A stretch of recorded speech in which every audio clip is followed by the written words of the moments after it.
Hey, everybody, this is Marcus Jones, the Bluff City Cowboy, coming to you live from Memphis, Tennessee.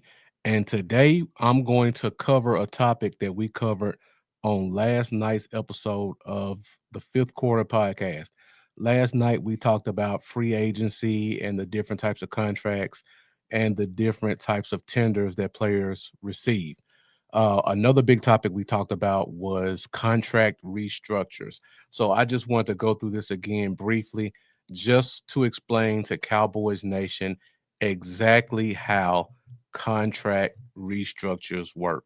So let's get into it.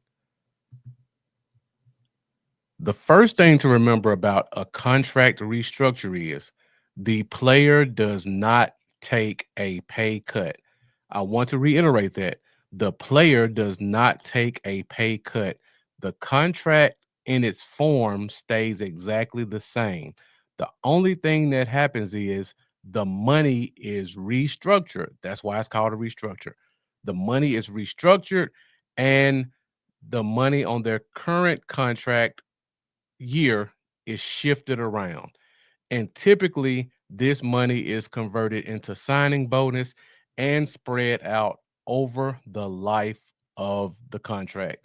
So I have an example for you guys that I want to show to reiterate and explain this just to make it clear because I'm a visual person and I like to put an actual number to what I'm saying.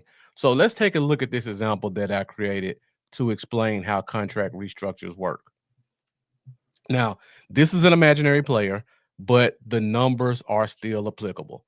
If you look, this player signed a 5-year, $40 million contract with a $20 million signing bonus.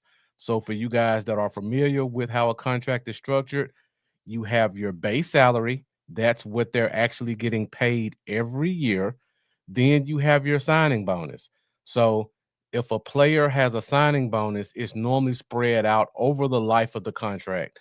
So the player has a $20 million signing bonus. He has a 5-year contract. That signing bonus is going to get allocated $4 million per year. And then you also have what's called the cap hit. This is the number that's most important to the team. The team does not really care about money, they only care about the cap hit because the cap hit is what affects how much they can spend in free agency. All these owners are millionaires and billionaires. The actual money they spend is not really a problem. It's trying to make it all fit under the cap. So as you guys can see, on the first year of the contract, there's a $5 million cap hit. Then the numbers get slightly larger. This last column is dead money. This means that if you cut that player, this is how much dead money they have in their contract. And typically that money is signed to the signing bonus. So as you play more and more years, that dead money drops. At the end of your contract, the dead money is at zero. If you guys can see at the bottom, I got the total contract at $40 million, just like up here, base salary, signing bonus.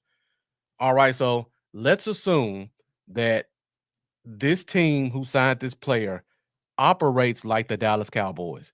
And for you guys who are familiar with the Dallas Cowboys, typically they will write into the player's contract an automatic restructure that can be triggered by the team.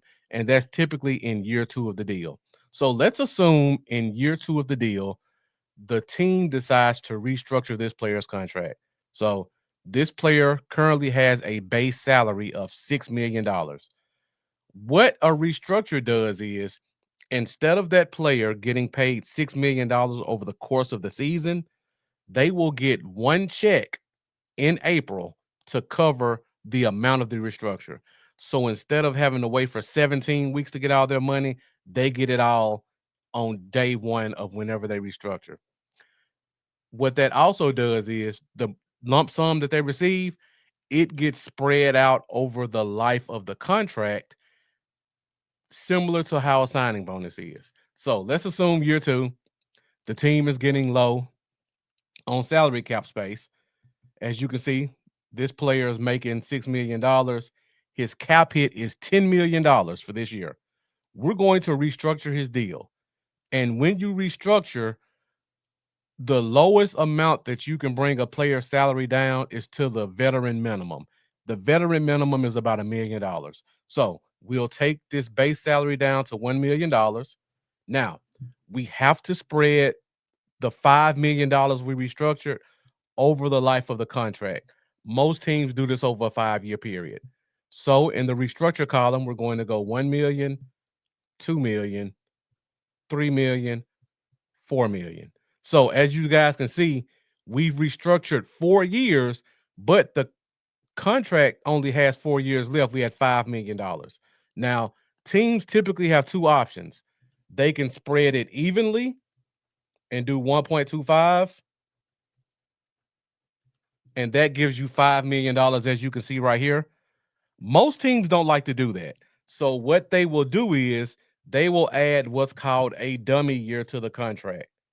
Now, the player still becomes a free agent after year 5, but this dummy year just gives them a year to restructure this amount even more.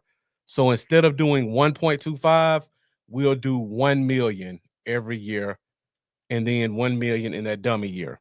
So remember, I said before the restructure, this player's cap hit was 10 million.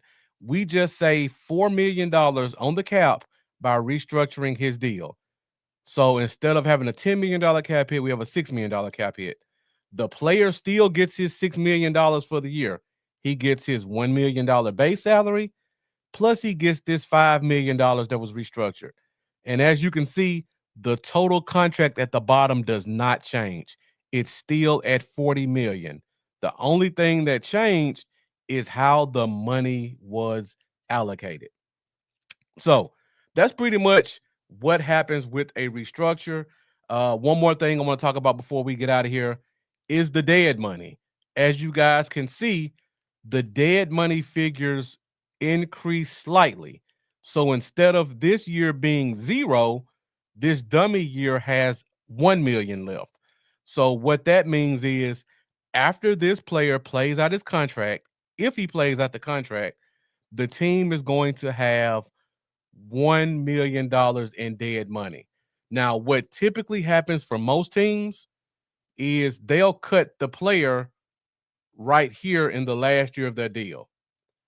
And if they do that, that means his cap hit would have been $10 million if he played. But if they cut him, that they don't have this $10 million cap hit, but they have the $6 million in dead money. So when you hear teams say they cut a player and they save $4 million against the cap, this is how that happens. They get to not have to pay the $10 million cap hit, but they still have to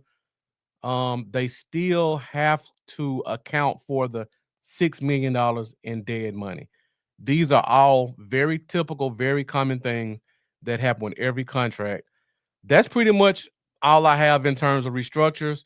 I hope that made it a lot more clear for the fan base who has some confusion out there. If you like more information like this, be sure to check out our podcast right here on the DC4L Facebook group and DC4L YouTube, as well as on Bluff City Cowboys YouTube channel and Facebook page. It's called the Fifth Quarter Podcast. You can find us every Wednesday night at 8:30 Central Standard Time, Facebook, X, and YouTube. My name's again Marcus Jones, the Bluff City Cowboy. I hope to see you guys soon.